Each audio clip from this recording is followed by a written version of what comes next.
नमस्कार। आज बात करते हैं वर्तमान में चल रहे बिहार विधानसभा चुनाव के। उस पर आइए कुछ चुनावी जो फैक्ट्स हैं उस मुद्दे पर कुछ नज़र डालते हैं। जैसा कि आज बिहार के दूसरे चरण का जो मतदान था, जो 17 जिलों के 94 सीटों पर मतदान आज संपन्न हुआ। ताज़ा रिपोर्ट्स के अनुसार लगभग 53% मतदाता अपने मत का प्रयोग किए हैं और दिग्गज नेताओं जैसे कि तेजस्वी, उनके भाई तेज प्रताप यादव और भारतीय जनता पार्टी के भी कई जैसे प्रेम कुमार, इनका भाग्य आज ईवीएम में कैद हो गया। एक तरफ दूसरे चरण का आज मतदान संपन्न हो रहा था, तो दूसरी तरफ तीसरे चरण का भी चुनाव प्रचार भी जोर शोर से चरम पे था। प्रधानमंत्री नरेंद्र मोदी जी की भी आज ताबड़तोड़ रैलियां बिहार में थी। उन्होंने कई जनसभाएं की है आज। इससे पहले 28 अक्टूबर को पहला चरण 71 सीटों के लिए संपन्न हुआ था। वहीं तीसरा और आखिरी चरण 78 सीटों के लिए 7 नवंबर को संपन्न होने हैं।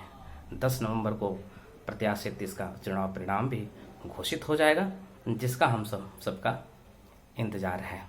अगर सीधे मुकाबले की बात करें तो बिहार में एनडीए और राजद के बीच में सीधी टक्कर है। एनडीए में मुख्य रूप से भारतीय जनता पार्टी और जनता दल यूनाइटेड नीतीश कुमार की पार्टी है, जिनका सीधा टक्कर राष्ट्रीय जनता दल के सीएम प्रत्याशी तेजस्वी यादव से है। नीतीश कुमार अपने पुराने तेवर में हैं। जैसे कि उन्होंने 2015 में जो उन्होंने नारा दिया था कि ठीक है तो है नीतीश कुमार, क्यों करें विचार, तो उसी नारे के साथ 2020 में भी ये कहीं ना कहीं उसी को दोहरा रहे हैं कि क्यों करें विचार, ठीक है तो है नीतीश कुमार। तो इसी नारे को लेकर के वो चुनावी समर में वो फिर से उतर पड़े हैं।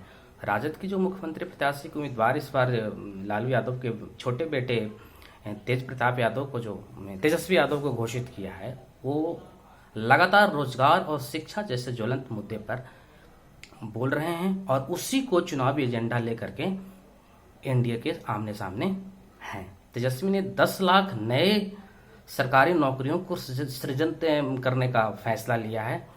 तो शिक्षा के बजट में करीब 22% बढ़ोतरी करने का भी उन्होंने चुनावी बिगुल फूका है।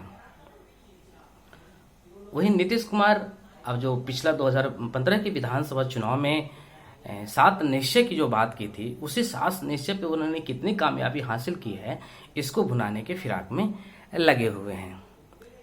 दोस्तों, अगर शुरुआती रुझान की बात करें, जब चुनाव का बिहार में ऐलान हुआ था और कई एग्जिट पोल भी अभी हाल फिलहाल में आए, तो ऐसा लग रहा था कि एनडीए एक तरफा बहुमत प्राप्त कर लेगा और बिहार में फिर से नीतीश कुमार की सरकार का गठन उनके नेतृत्व में हो जाएगा। लेकिन जैसे जैसे चुनाव नजदीक आता गया, हवा का रुख शायद परत दर परत बदलता चला गया। ऐसा हम क्यों कह रहे हैं, हम इस बात करेंगे इसी वीडियो में। आगे कुछ तथ्य अभी आपके सामने मैं रखूंगा कि आखिर क्या हुआ, क्योंकि प्रधानमंत्री बीजेपी जो है अभी भी नरेंद्र मोदी के नेतृत्व में ही चुनाव लड़ रही है और चूंकि बीजेपी के पास कोई बड़ा चेहरा अभी भी बिहार में नहीं है, इसका एक शून्यता देखा जा सकता है। इसलिए नीतीश कुमार को खुल के वो समर्थन देते रहे हैं, चाहे नीतीश कुमार के लिए अमित शाह बोले हों या स्वयं प्रधानमंत्री मोदी जी बोले हों या भारतीय जनता पार्टी के अध्यक्ष जेपी नड्डा ने। उन कई मौके पर उन्होंने बार बार दोहराना पड़ा है कि नीतीश कुमार ही हमारे बिहार के नेता हैं, हमारे एनडीए जो प्रगतिशील गठबंधन है उसके नेता हैं। बार बार ये भी दोहराते हुए सुना गया है कि भारतीय जनता पार्टी को सीटें कम आए या ज़्यादा आए, फिर भी नेता जो होंगे वो हमारे नीतीश कुमार ही होंगे। इसके क्या मायने हैं, इस पर भी हम लोग विचार करेंगे।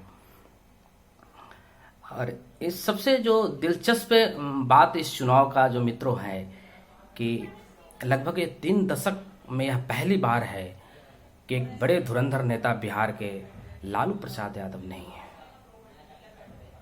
कानूनी बाध्यता के चलते वो जेल में हैं और वह चारा घोटाला के तहत सजा काट रहे हैं। इस बार वो चुनावी समर में नहीं है। एक करीब का लोग कह रहे हैं कि एक बहुत बड़ी शून्यता है जो राष्ट्रीय जनता दल के लिए तो है ही, और कई दशकों में यह पहली बार है जो लालू यादव के बिना यह चुनाव लड़ा जा रहा है। तो यह लड़ाई और भी दिलचस्प माना जा रहा है कि जेल से लालू यादव का जादू, उनका जो प्रभाव है बिहार के जनता के ऊपर, वो कितना पड़ा है, या जादू भी असर कम हुआ है कि नहीं हुआ है, यह भी देखना एक दिलचस्प है। हालांकि उनके अनुपस्थिति में उनके जो छोटे बेटे तेजस्वी ने कमान संभाला है, और कमान बड़ी, लोग कह रहे हैं, जैसे चर्चा है मीडिया में, इंटरव्यूज में हम लोगों ने देखा है कि बड़ी प्रखरता के साथ और मुखर होकर के उन्होंने संभाला है।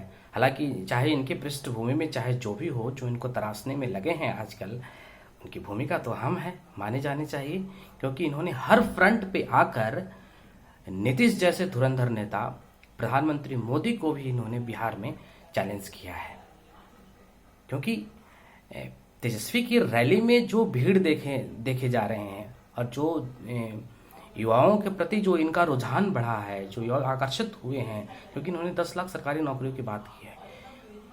हमेशा युवाओं को रोजगार और शिक्षा और स्वास्थ्य पे ये लगातार बात करते आ रहे हैं। हालांकि शिक्षा और स्वास्थ्य पे नीतीश कुमार भी बात कर रहे हैं कि हमने 15 सालों में काम करने का मुझे मौका मिला और हमने बेहतर किया। ये लालू यादव के 15 साल और अपने 15 साल के बीच में ये तुलनात्मक राजनीति का ये पाठ बताते हैं, और लोगों को बताते हैं। हर चुनावी सभा में नीतीश कुमार लोगों को यही बात बता रहे हैं।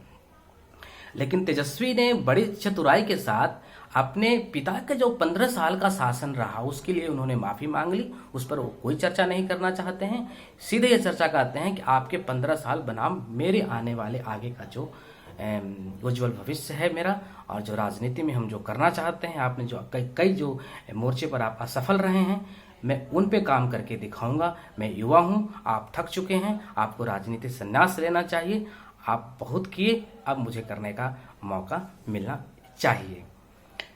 तो जो शुरुआती रुझान के बाद, जैसा लोगों का विशेषज्ञों का जो अनुमान था, उसके बाद जो राजद ने चुनाव में जो वापसी की है, एक काबिले तारीफ है। क्योंकि चर्चा हो रही है इसकी, दिल्ली तक चर्चा है, और बड़े बड़े लोग मान रहे हैं कि तेजस्वी जो बिहार में एक विपक्ष की नेता की जो शून्यता थी, जो अभाव था, किसी में नहीं देखा जा रहा था, वो शायद तेजस्वी में अब दिखने लगा है लोगों को। शायद एक नेता मिला है लोगों को जो कई मुद्दों पर नीतीश कुमार को अब सीधे सीधे मुकाबले के लिए तैयार है। कुछ लोगों का कहना है कि नीतीश कुमार के खिलाफ विरोधी लहर है, 15 सालों का एंटी इनकम्बेंसी फैक्टर है जो काम कर रहा है।